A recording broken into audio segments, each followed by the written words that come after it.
नमस्कार. श्री स्वामी समर्थ.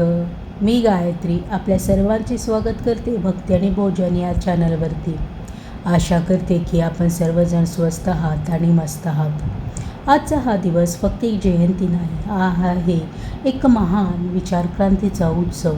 अशा संतांचा जन्मदिन ज्यांनी समाजात समानतेचा दीप पेटवला, ज्यांनी अंधश्रद्धेला आव्हान दिलं आणि मानवतेचा खरा मार्ग दाखवला, ते म्हणजे जगद्गुरू संत बसवेश्वर. ज्यांनी सांगितलं, काम करा, प्रामाणिक जगा, कारण देव मंदिरात नाही तर तुमच्या कर्मात आणि मनात आहे. त्यांनी समाजाला शिकवलं, सर्व मानव समान आहेत. आजच्या या पवित्र दिवशी चला त्यांच्या विचारांचा स्वीकार करूया आणि आपल्या जीवनात सत्य, सेवा आणि समानताचा प्रकाश पसरवूया. 12व्या शतकात कर्नाटकातील एक छोट्याशा गावात एक दिव्य आत्मा जन्माला आला. त्या पवित्र भूमीचं नाव बागेवाडी. त्या घरात जन्म झाला एक महान विचारवंताचा, एका समाजसुधारकाचा, ते म्हणजे संत बसवेश्वर. त्यांचे वडील मदिराज, आई मदलिंबिका. लहानपणापासूनच बसवेश्वर वेगळे होते. ते फक्त परंपरा पाळणारे नव्हते, तर त्या परंपरामागचं सत्य शोधणारे होते. ते प्रश्न विचारायचे, ते विचार करायचे आणि चुकीच्या गोष्टींना कधीच मान डोलवायचे नाहीत. समाजात चालणाऱ्या अन्याय, भेदभाव आणि अंधश्रद्धा पाहून त्यांचं मन व्याकुळ व्हायचं. लहान वयातच त्याने एक मोठा निर्णय घेतला, मी फक्त सत्याचा मार्गच स्वीकारेन आणि अन्यायाविरुद्ध उभा राहीन. हाच तो क्षण होता ज्याने एक महान क्रांतीची सुरुवात केली आणि हळूहळू हा लहान मुलगा संपूर्ण समाजाला नवी दिशा देणारा संत बनला. बालपणापासूनच सत्याच्या शोधात असलेले बसवेश्वर आता ज्ञानाच्या प्रवासाला निघाले. त्यांनी वेदांचा अभ्यास केला, शास्त्र, तत्त्वज्ञान आणि धर्मग्रंथाचा गाभा समजून घेतला. पण जितकं ते शिकत गेले तितकंच त्यांच्या मनात एक प्रश्न वाढत गेला, हे सगळं ज्ञान फक्त शब्दामध्ये मर्यादित आहे का? त्यांना जाणवलं, फक्त ग्रंथ वाचून सत्य समजत नाही, तर ते जगून अनुभवावं लागतं. त्यांनी स्वतःच्या आयुष्यातूनच शिकायला सुरुवात केली. लोकांमध्ये राहून, त्यांच्या दुःखात सहभागी होऊन, त्यांच्या जीवनाला समजवून घेऊन.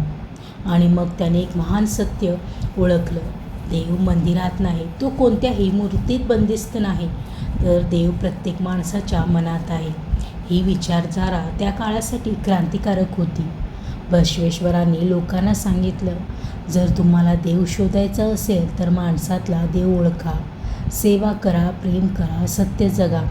हाच तो क्षण होता जेथे बसवेश्वर फक्त एक विद्वान राहिले नाहीत, तर ते एक महान संत बनू लागले. जिथे समाजात अन्याय, भेदभाव आणि अंधश्रद्धेचा अंधार पसरलेलं होतं, तेथे एक प्रकाश बनून उभे राहिले संत बसवेश्वर. त्या काळात जातीभेद इतका खोलवर रुजला होता की माणसाच्या ओळख त्याच्या कर्माने नाही तर त्याच्या जातीनं ठरवली जायची. पण बसवेश्वरांनी या अन्यायाला ठामपणे विरोध केला. त्यांनी सांगितलं, माणूस मोठा त्याच्या जन्माने नाही तर त्याच्या कर्माने ठरतो. आणि मग त्यांनी एक ऐतिहासिक पाऊल उचललं. त्यांनी सुरू केलं अनुभव मंडप. ही फक्त एक सभा नव्हती, तर ती होती समानतेची पहिली पसंत, जेथे स्त्री पुरुष समान होते, श्रीमंत गरीब यांच्यात भेद नव्हता. सर्व जातीचे लोक एकत्र बसून विचार मांडत होते. प्रत्येकाला आपापलं मत मांडण्याचा अधिकार होता. बसवेश्वरांनी समाजाला एक नवा मंत्र दिला, मानवता हाच खरा धर्म आहे, प्रेम, सेवा आणि सत्य हाच खरा मार्ग आहे. त्यांनी लोकांना शिकवलं, देवाला शोधण्यासाठी मंदिरात जाण्याची गरज नाही, तर माणसाची सेवा करा, त्यातच देव आहे. बसवेश्वरांच्या या विचाराने समाजात एक मोठी क्रांती घडवून आणली. आणि ते फक्त एक संत नव्हते, तर ते बनले होते एक महान समाजसुधारक, एक क्रांतिकारक विचारवंत. बसवेश्वरांनी फक्त आपले विचार मांडले नाही, तर त्यांनी दिली अशी वचनं जी आजही आपल्या जीवनाला दिशा देतात. पहिला वचन, काय कव्ये कैलासा, याचा अर्थ कामच देव आहे. बसवेश्वर सांगतात, तुमचं काम प्रामाणिकपणे करा, कारण प्रत्येक कष्टातच परमेश्वराचा वास असतो. दुसरं वचन, सत्य बोला, प्रामाणिक राहा.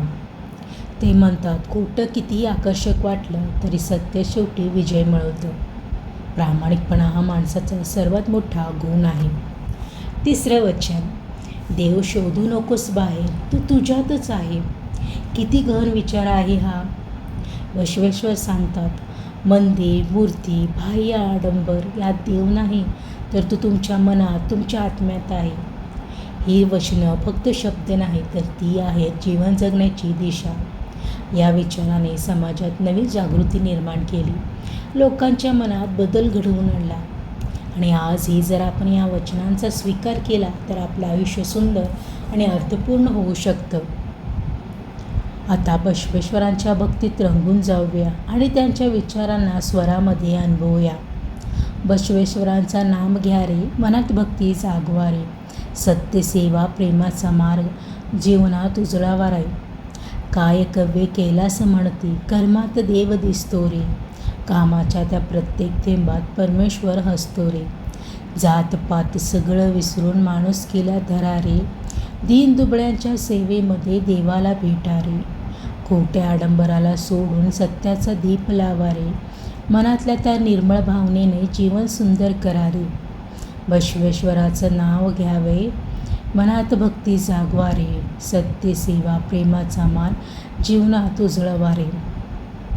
बसवेश्वराच्या या अभंगातून आपल्याला एकच संदेश मिळतो, जीवनात भक्ती, सेवा, सत्य याचा मार्ग स्वीकारा. बसवेश्वरांच्या जीवनात अशा अनेक कथा आहेत ज्या आपल्याला जगण्याची नवी दिशा देतात. एकदा एक गरीब निराश माणूस बसवेश्वरांच्या भेटीला आला. त्याच्या चेहऱ्यावर चिंता होती, डोळ्यात निराशा होती. तो थरथरत्या आवाजात म्हणाला, स्वामी, माझ्याकडे काहीच नाही, ना पैसा ना संपत्ती, माझं आयुष्य व्यर्थ आहे.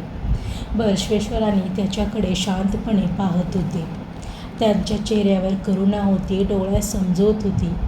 ते हळूच म्हणाले, तुझ्याकडे काहीच नाही खरंच? तुझ्याकडे मेहनत आहे, तुझ्याकडे प्रामाणिकपणा आहे, आणि हेच सर्वात मोठं धन आहे. त्या माणसाच्या डोळ्यात अचानक आशेचा किरण दिसू लागला. त्याला कळालं, तो गरीब नाही, तर तो समृद्ध आहे. त्याने ठरवलं, आता तो मेहनत करेल, प्रामाणिकपणे जगेल. आणि काही काळानंतर तोच माणूस यशस्वी झाला. त्याचं आयुष्य बदललं. या कथेतून बसवेश्वर आपल्याला शिकवतात, खरा धन पैसा नाही, तर तुमचं कष्ट आणि प्रामाणिकपणा आहे. जर हे दोन गुण तुमच्यात असतील तर यश तुमच्यापासून दूर राहू शकत नाही. प्रश्न असा आहे, बसवेश्वरांचे विचार फक्त इतिहासापुरतं मर्यादित आहेत का? नाही, आजच्या काळातही तर त्यांची गरज आणखी जास्त वाटते. आजही समाजात भेदभाव आहे. आजही लोक खोटेपणाने आणि स्वार्थाच्या मागे धावत आहेत. आजही माणुसकी कुठेतरी हरवत चालली आहे. अशा वेळी बसवेश्वरांचे विचार आपल्याला दिशा देतात. समानता, प्रत्येक माणूस सारखाच आहे. प्रामाणिकपणा, सत्याचा मार्ग कधीच सोडू नका. कष्टाची किंमत, मेहनतच यशाची गुरुकिल्ली आहे. मानवता, माणसावर प्रेम करा, सेवा करा. जर प्रत्येकाने हे 4 विचार आपल्या आयुष्यात आणले तर फक्त एक व्यक्ती नाही, तर संपूर्ण समाज बदलू शकतो. बसवेश्वरांनी दाखवलेला मार्ग आजही तितकाच प्रकाशमान आहे. फक्त गरज आहे तो मार्ग स्वीकारण्याचा आणि त्यावर चालण्याचा. आज आपण एका महान संताचा जीवनप्रवास अनुभवला. एक असा संत ज्यांनी समाजाला नवा विचार दिला, माणुसकीचा खरा अर्थ समजावून सांगितला. बसवेश्वर आपल्याला शिकवतात, देव बाहेर कुठेच नाही, तर तो आपल्या प्रत्येक चांगल्या कर्मात आहे. सत्य, सेवा, प्रेम हा जीवनाचा खरा पाया आहे. जर आपण त्यांच्या या शिकवणी आपल्या आयुष्यात उतरवल्या तर आपलं आयुष्यही उजाळून निघेल आणि समाजही बदल घडेल. चला, या पवित्र दिवशी आपण एक संकल्प करूया, सत्याचा मार्ग स्वीकारण्याचा, प्रामाणिकपणे जगण्याचा आणि प्रत्येक माणसात देव पाहण्याचा. जर हा व्हिडिओ आवडला असेल तर लाईक करा, मित्रपरिवारासोबत शेअर करा, कमेंट करा आणि भक्ती आणि भोजन या चॅनलला सबस्क्राईब करायला विसरू नका. माहिती देताना जर काही माहिती चुकीची गेली असल्यास मी तुम्हा सर्वांची माफी मागते. मी गायत्री आपल्या सर्वांचा निरोप घेते. पुन्हा भेटूया नवीन भक्तिमय प्रवासात, नवीन भक्तिकथेसह. तोपर्यंत नमस्कार. श्री स्वामी समर्थ.